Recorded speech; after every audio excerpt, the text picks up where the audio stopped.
រយៈពេល10ថ្ងៃកម្ពុជាថៃបោះបង្គោលបណ្ដោះអាសន្ននៅលើដីជាក់ស្ដែងបានចំនួន94បង្គោល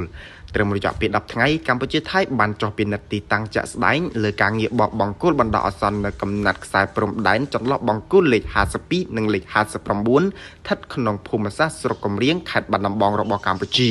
ជាប់នឹងខេត្តចន្ទបុរីរបស់ថៃដោយបានបោះបង្គោលបណ្ដោះអាសន្ននៅលើដីជាក់ស្ដែងបានចំនួន94បង្គោលស្មើប្រមាណ56%យោងតាមមន្ត្រីជាន់ខ្ពស់នៃរដ្ឋលេខាធិការរដ្ឋាភិបាលកិច្ចការព្រំដែនកម្ពុជាបានឲ្យដឹងនៅថ្ងៃទី17ខែវិច្ឆិកាថាភាគីកម្ពុជានិងភាគីថៃបានឯកភាពគ្នាចុះអនុវត្តការងារលើដីជាក់ស្ដែងចាប់ពីថ្ងៃទី8ខែវិច្ឆិកាឆ្នាំ2025រហូតមកដល់ថ្ងៃទី17ខែវិច្ឆិកាឆ្នាំ2025នេះដោយបានបោះបង្គោលព្រំដែនបណ្ដោះអាសន្ននៅលើដីជាក់ស្ដែងបានចំនួន94បង្គោលលើផែនការសរុប